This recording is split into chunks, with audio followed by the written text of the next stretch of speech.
Hey, welcome to our channel. Make sure to subscribe and turn on the bell so you never miss our latest content. It was an evening I knew I would never forget. A Tuesday. And Tuesdays always meant roast chicken, a recipe Alara had spent years perfecting. Our two little ones, Leo and Mia, were already tucked into bed, their giggles and whispers drifting down from upstairs like the fading echoes of the day's chaos. Then came the silence. Not the comforting kind, but a heavy, suffocating quiet. The kind that fills a room like an uninvited guest. A silence so thick it felt alive, as though a third presence had slipped into our marriage and made itself at home. 10 years. A decade. We were the couple. Everyone pointed to the proof that it could work. The comfortable house in the suburbs, the 2 cars in the driveway, the annual family photos where we all wore matching sweaters. From the outside, our life was a fortress of stability, but inside, its walls were crumbling, eroded by a silence that had started as a trickle and was now a flood. I watched Alara across the oak table. She pushed a stray piece of asparagus around her plate, her focus absolute, as if it held the secrets to the universe. Her hair, once a wild cascade of chestnut waves that I loved to bury my face in, was pulled back in a neat, efficient bun. Her face, which could still stop my heart with a single, well-timed smile, was a mask of serene neutrality. She was here, but she was gone. We were satellites in the same orbit, held together by the gravity of our shared life but never touching. "The chicken is good," I said, the words feeling clumsy and loud in the stillness. "Thank you," she replied, her eyes not leaving her plate. "It's the same recipe." The same recipe. That was us. The same conversations about bills and parent-teacher conferences. The same mechanical kiss goodnight. The same routine, day in and day out, that was supposed to be a comfort but now felt like a cage. The passion, the raw, unthinking need that had once defined us, had been replaced by a polite, efficient partnership. We were excellent co-managers of our household, but we had forgotten how to be lovers. I missed the woman who would drag me out of bed at midnight to dance in the living room. I missed the sound of her uninhibited laughter. I looked at the woman across from me, and sometimes, I felt like I was looking at a beautiful, familiar stranger. After dinner, I cleared the plates. It was my turn. We had divided the chores with the precision of military strategists. Everything to keep the machine running smoothly. As I scraped leftovers into the bin, I felt her presence behind me. I expected her to walk past, to head upstairs to read or scroll through her phone. Instead, she stayed. "Julian," she said. Her voice was calm, but it held a weight that made the hairs on my arm stand up. I turned, leaning back against the counter. "What is it?" She took a deep breath, her gaze direct and unflinching. It was the first time she had truly looked at me all night. "This isn't working," she stated, not as an accusation, but as a fact. "This quiet, this distance. We're roommates who share children." The truth of her words hit me like a physical blow, but I couldn't deny them. "I know," I whispered. "I don't know how to fix it, Alara. We've tried date nights. We tried that weekend getaway. Because we're trying to fix a broken engine by polishing the car," she said, her voice steady. "We need something else. Something fundamental. Something that scares us." I felt a knot of apprehension tighten in my stomach. "What are you talking about?" She crossed her arms, a gesture of self-preservation, but her eyes held a spark I hadn't seen in years. It was a mixture of fear and a desperate, thrilling hope. "I've been reading," she began slowly, "about couples who have lost their spark, and there are places, spaces designed for people like us. Safe spaces, with rules, where couples can explore their desires together, to rediscover each other by allowing themselves to be seen by others." My mind raced, trying to parse her euphemism. "What kind of places?" She finally said it, the words hanging in the air between us, electric and terrifying. "A club, Julian. For couples. A swingers club." I stared at her, my world tilting on its axis. The hum of the refrigerator suddenly seemed deafening. I thought of our wedding vows, of the promise of fidelity that had been the bedrock of my understanding of marriage. What she was suggesting felt like taking a sledgehammer to that foundation. It was absurd. It was dangerous. It was everything we were not. But then I looked at her face, truly looked at it, and saw the desperate plea beneath the brave facade. This wasn't a whim. This was a lifeline she was throwing, hoping I would grab the other end. And in her eyes, I saw the woman I had fallen in love with, the one who was willing to take a risk, the one who refused to settle for a life half-lived. "Absolutely not." The words left my mouth before I had even fully processed the shock. They were a reflex, a primal rejection of an idea that threatened every pillar of our shared life. "Alara, are you hearing yourself? You're talking about sharing each other. That's not us. What is us anymore, Julian?" She shot back, her voice rising with a passion that had been absent for so long. "Is us sitting in silence every night? Is us being so afraid to touch each other that a simple hug feels rehearsed? I'm not talking about an affair. I'm talking about an experience. Together, to remind us of what we have, to see each other through new eyes. We argued for hours that night, the conversation weaving through accusations, fears, and desperate pleas. I felt betrayed, as if my love wasn't enough. She felt invisible, as if the woman she was had been buried under the roles she played. She explained the concept with a surprising amount of research. There were rules, boundaries, no emotional connections, constant communication. Everything was meant to funnel the excitement and novelty back into the primary relationship. It's about seeing you desired by someone else and realizing, all over again, how much I desire you, she explained, her eyes pleading. It's about you seeing me not just as a mother and a wife, but as a woman. Don't you miss that woman? I did. God, I missed her so much. It was a constant, dull ache in my chest. But the thought of another man's hands on her, another man's eyes admiring her, was a torment I couldn't imagine surviving. Yet, over the next few days, her words echoed in my mind. I watched her move around the house, and for the first time, I saw the cage she felt she was in. I saw the dimming of her light. My no was a wall protecting my own insecurities, my own fear. But what if that wall was also her prison? My love for her was at war with my fear. In the end, love won, or perhaps, it was the fear of losing her entirely that tipped the scales. Okay, I said one evening, the word tasting like surrender and terror. We can try it once, with your rules. The relief that washed over her face was so profound it almost made the sickness in my stomach worthwhile. It was the first genuine, unburdened smile I had seen from her in months. A week later, I found myself gripping the steering wheel of my car, my knuckles white. We were parked across the street from a discreet, modern-looking house in a quiet, upscale neighborhood. There were no neon signs, no indication of what lay within. It could have been a dinner party. Ilara was in the passenger seat, reapplying her lipstick in the vanity mirror. She was wearing a simple but elegant black dress that I hadn't seen before. She was nervous, but it was an electric, hopeful kind of nervousness. My nervousness was the cold, heavy dread of a man walking to his own execution. Are you ready? She asked, her voice a soft whisper. No, I said honestly. She reached over and placed her hand on mine. It was warm and steady. We can leave at any time, Julian. The second you want to go, we go. No questions asked.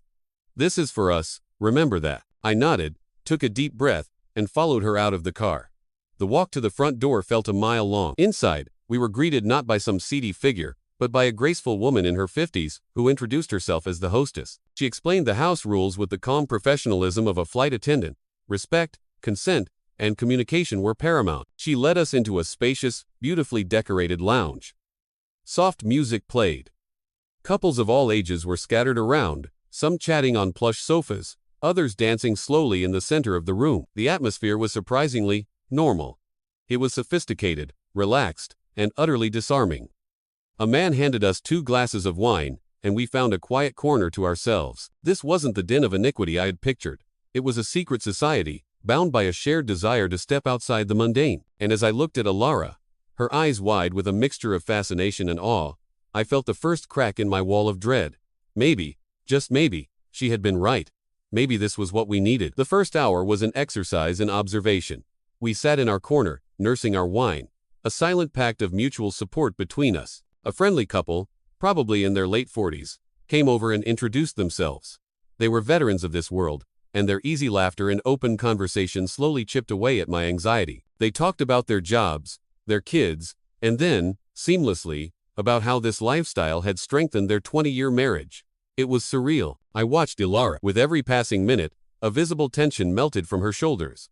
She engaged in the conversation, her wit sharp, her smile genuine. She was blossoming in this strange, new environment, and a part of me, the part that loved her more than anything, was happy for her. Then, it happened. A man, handsome and respectful, approached our group. He nodded at me before turning his attention to Ilara. I don't mean to interrupt, he said, his voice a smooth baritone, but I just have to say, you have an incredible energy. It's captivating. My entire body went rigid. My hand tightened around my wineglass. This was the moment I had dreaded. I looked at Ilara, expecting her to blush, to defer to me, to politely shut him down. Instead, a slow, confident smile spread across her face. A sparkle ignited in her eyes, a brilliant, vibrant light I hadn't seen since our earliest days together. Thank you, she said, her voice clear and without a hint of apology. That's very kind of you. There was no flirtation, no invitation, just a simple, graceful acceptance of a compliment. But in that moment, something shifted. It was as if a dormant part of her had been awakened. The mother, the wife, the professional, all those layers peeled back to reveal the radiant woman at the core. And strangely, seeing her through this man's eyes stirred something in me too. A possessive pride, yes, but also a renewed sense of awe. He was right. Her energy was incredible. When had I last told her that? Later that night, another man asked her to dance. It was a slow, simple song. She looked at me, a silent question in her eyes. I nodded, my throat too tight to speak. I watched them move together on the floor.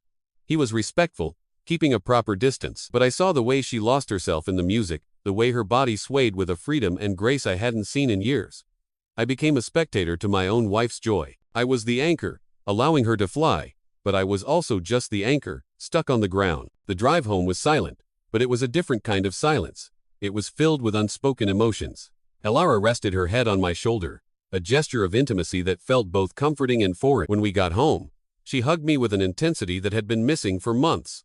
That night, we made love. It was different, more urgent, more desperate, as if we were trying to reclaim something that had been offered up to the world. In the weeks that followed, the change in Elara was undeniable. The woman who had been awakened that night came home with us.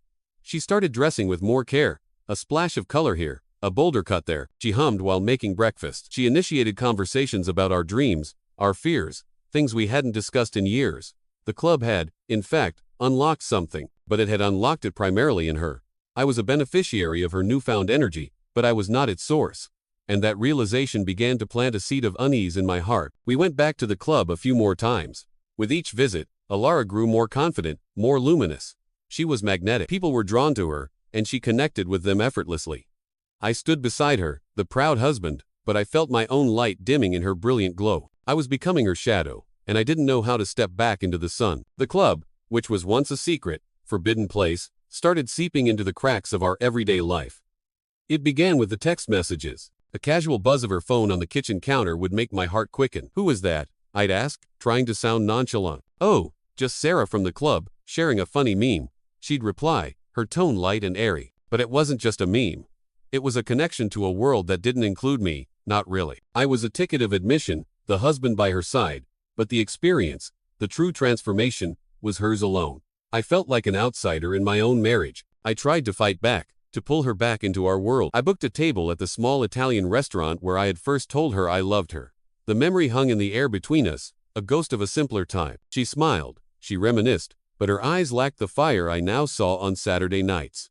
Her energy felt measured, as if she were playing a part for my benefit. The meal felt like a performance of nostalgia, not a genuine reconnection. I planned a weekend trip to a cabin by the lake, a place we used to love. We walked the familiar trails, the scent of pine and damp earth surrounding us. But even there, her mind seemed to be somewhere else. She'd laugh at a memory I brought up, but moments later, I'd see a faint, private smile on her lips as she looked at her phone. The friends she was making, the conversations she was having, they were more vibrant, more exciting than the quiet life I was offering her. The arguments started as small skirmishes and escalated into full-blown wars. "Your head is always somewhere else," I said one night, the frustration finally boiling over.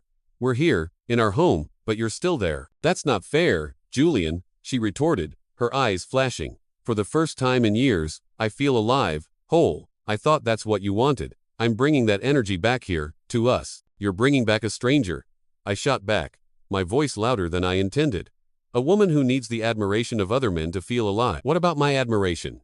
Is that not enough anymore?" The most brutal exchange came late one night, when exhaustion had stripped away all our defenses. "You have to understand," she pleaded, tears welling in her eyes. "This isn't about them, it's about me. I'm finally being honest about my own desires, my own identity." "Honesty without care is just a knife, Elara," I said, my voice heavy with a pain so deep it felt like a part of my soul was dying. "And care without honesty is a prison," she whispered back. The chasm between us had grown too wide. We were standing on opposite cliffs, shouting at each other across an abyss of misunderstanding. I loved the vibrant, confident woman she had become, but I was also terrified of her, because her newfound freedom seemed to depend on my own sense of loss. I looked at her, this radiant, desired woman, and I knew I had to ask the question that had been haunting my every waking moment, the question whose answer I already feared. "If I asked you to stop," I said, my voice barely a whisper, "if I told you I couldn't do this anymore, that it was breaking me, if I asked you to choose between that world and me, Would you choose me? She looked at me, and the tears finally fell, silent tracks on her cheeks. She opened her mouth to speak, but no words came out. And in her silence, I found my devastating answer. Her silence was a verdict. It confirmed that the choice was no longer simple. It wasn't a matter of choosing me over strangers. It was a matter of choosing the life we had over the woman she was becoming. And she couldn't, or wouldn't, give that woman up. We tried to compromise. We sat at the kitchen table one night and attempted to draft a new treaty, a set of rules to contain the fallout. No messaging during the week. We leave together, always. All conversations about the club must happen the next day. The page filled with limitations, a desperate attempt to build a fence around a wildfire. I read the list and felt like a man trying to repair a sinking ship with duct tape. Alara read it, and I saw the light in her eyes dim, as if she were looking at the blueprint for a new cage. I crumpled the paper in my fist and threw it in the trash. This is pointless, I said, the fight gone out of me, replaced by a profound, weary sadness. The breaking point, however, came not in a storm of anger, but in a moment of crushing quiet. It was at our daughter Mia's school recital. We sat side by side in the auditorium, a perfect picture of proud parents. Mia, in her little tutu, searched the crowd until she found us, her face breaking into a huge, gap-toothed grin. In that moment, we were united in our love for her. Alara, perhaps feeling that same connection, tentatively brushed her fingers against my hand. It was a peace offering, a silent plea for a truce. But I couldn't accept it. To take her hand would be to lie, to pretend that the chasm between us wasn't there. Slowly, deliberately, I pulled my hand away and rested it on my own knee. I didn't look at her, but I felt her flinch as if I had slapped her. There was no fight, no shouting, just the cold, final death of a shared intimacy. We knew then that we couldn't go on. The pretense was too exhausting. We decided to try couples therapy, one last, desperate attempt to find a bridge across the abyss. In the therapist's sterile office, we laid our broken pieces on the table. The therapist, a kind woman named Dr. Albright, had us do an exercise. She gave us each a card and asked us to write down what had changed in ourselves and what we still wanted to protect in the other. Alara wrote that she had found the courage to exist as a whole woman, not just a collection of roles. On my card, she wrote that she wanted to protect my loyalty, my unwavering heart. I wrote that my boundaries, once flexible, had now become clear and hard. And about Alara, I wrote one word: her light. When Dr. Albright read them aloud, the room filled with the ghosts of what we once were and what we could never be again. I saw Ilara's eyes fill with tears at my word for her. She knew I still saw her beauty, even if it now burned me. The therapy helped us understand each other with a painful clarity. It helped us see that neither of us was the villain. We were just two people who had started a journey together but now wanted to walk two fundamentally different paths. The final session came with the final question. Are you willing to give up what you've discovered about yourself to save this marriage? Dr. Albright asked Ilara. Ilara looked down at her hands, twisting her wedding ring. I don't want to go back to a life where my desires are locked in a drawer, she said softly, but with resolve. The question for me was unspoken but clear. Am I willing to live in a marriage that constantly makes me feel insecure and secondary? I'm tired of feeling like a visitor in my own life, I said, my voice hoarse. Dr. Albright nodded slowly. Sometimes, she said gently, the most mature act of love is not holding on, but letting go. We let go. We agreed to separate, to do it amicably for the sake of the children. The conversation was calm, logistical, and utterly heartbreaking. We were dismantling a life we had spent a decade building, piece by painful piece. We were planning the end. The day we went to the courthouse to sign the divorce papers was gray and overcast, the sky a perfect mirror of the emptiness in my chest. The process was brutally efficient. We sat side by side at a long, polished table, our lawyer guiding us through the mountain of paperwork. The air smelled of ink and finality. I signed first, my hand steady but my heart pounding a funeral drum against my ribs. Then the clerk pushed the papers toward Ilara. She held the pen for a long moment, her gaze fixed on the line where her signature would legally dissolve our union. I watched the slight tremble in her hand, and for a fleeting second, I hoped she would stop, that she would say this was all a terrible mistake. But she took a breath, and with a clean, deliberate stroke, she signed her name. It was done. We were no longer husband and wife. We walked out into the sterile hallway, the folder containing the death certificate of our marriage clutched in Alara's hands. The silence between us was different now. It wasn't tense or angry. It was hollow. Julian, she said, her voice soft and shaky. She stopped walking, pressing the folder to her chest like a shield. I braced myself. For an apology, for a final recrimination, for anything. I was not prepared for what came next. She pulled out her phone, her fingers fumbling with the screen. She opened a photo and held it out to me. It was a picture of a white plastic stick.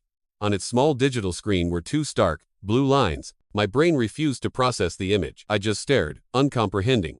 "What is this?" "I found out yesterday," she said, her eyes pleading with me to understand. "I wanted to tell you before we signed, but I was afraid you'd think it was a bargaining chip, a way to trap you." The world narrowed to the tiny screen in her hand. Two lines. Positive. Pregnant. My heart, which had been beating a slow dirge, suddenly hammered against my ribs with a frantic, chaotic rhythm. I leaned against the cool wall of the hallway, the floor seeming to tilt beneath my feet. "It's yours, Julian," she added quickly, as if anticipating my next fear. "We both know why.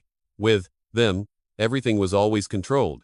Between us, it was just us." Joy and terror crashed over me in a single, paralyzing wave. A baby, a new life, conceived in the dying embers of our marriage. I ran a hand over my face, trying to breathe. "I'm not asking you to come back," she said, her voice thick with unshed tears. "The reasons we're here, in this hallway, haven't changed. I'm asking you to stay, as a father, fully." The bomb hadn't been loud, it had been a flash of impossible clarity. Right there, at the signed and sealed end of our story, was a new, terrifying, and beautiful beginning. I asked to see the phone again, as if the image might have changed. It hadn't. Two lines. A fact. A future. I looked at Alara not as my wife, not as the woman from the club, but as the mother of my unborn child. The anger, the jealousy, the hurt had all receded, replaced by a surge of overwhelming protectiveness. "I'll be there," I said, my voice quiet but firm. "I'll be at every appointment. Every tough night. Every school note. I'll be there." She finally let out a sob, a sound of relief so profound it seemed to come from the depths of her soul. And in that cold, impersonal courthouse hallway, facing the wreckage of our marriage, a new pact was forged, not between a husband and a wife, but between a mother and a father. Life rearranged itself with a speed and purpose that our dying marriage had lacked. The tense conversations about boundaries were replaced by practical discussions about doctor's appointments and prenatal vitamins. The house, which had been divided by an invisible wall, now had a shared space of focus, the future of our child. We told Leo and Mia together. We explained that Mommy and Daddy would be living in different houses, but we would always be their family, and that soon, the family would be getting a little bigger. Their excitement was a balm on our wounded hearts. Alara made a phone call. I was in the kitchen when I overheard her side of it. "I'm in a new phase of my life now," she said, her voice clear and strong. There was a pause. "No, I don't think you understand. Freedom without purpose just leaves me empty. My purpose now has a heartbeat." She hung up, and I saw her exhale, a long, slow breath of release. She was closing a door, not out of fear or obligation to me, but for herself. The first ultrasound was a turning point. We sat together in the darkened room, watching the grainy, black and white image on the screen. And then we heard it, a fast, rhythmic whooshing sound. A heartbeat. Tiny, strong, and impossibly real. I looked at Alara, and she was crying silently, a genuine, unburdened smile on her face. In that moment, all the noise of the past year faded away. There was only that sound, the sound of a new beginning. Months later, I stood by her side in the delivery room. I held her hand, guided her breathing, and whispered words of encouragement. The pain and struggle of childbirth seemed to wash away the last vestiges of our own. When the baby's first cry filled the air, a raw, powerful sound, it felt like the first word in a new language we would learn together. The nurse placed the tiny, bundled infant in Alara's arms. She looked down at the baby, then up at me, her eyes shining. "Do you want to pick the name?" she asked. I smiled, my own eyes blurring with tears. A single word came to mind, a word that encapsulated everything we had been through and everything that lay ahead. "Hope," I whispered. "Let's call her Hope." "Hope?" Alara repeated, stroking the baby's soft cheek. "It's beautiful." Before we left the hospital, I did something I had been planning for days. I took out the manila folder that held our divorce papers. I had kept my wedding ring in my pocket since the day we separated. I took it out now and placed it inside the folder, on top of the signed documents. I clipped a small, handwritten note to it. Alara found it as we were packing the car. She opened the folder and read my note aloud, her voice soft. "Love is a choice. Today, I choose to be your life partner in whatever way life allows. A full father, a loyal friend, a safe harbor. If one day we choose each other again as a couple, let it be from abundance, not from fear. If not, let our children grow up seeing what respect looks like." She looked up at me, clutching the folder and our new daughter. She didn't say anything. She didn't need to. In her eyes, I saw understanding.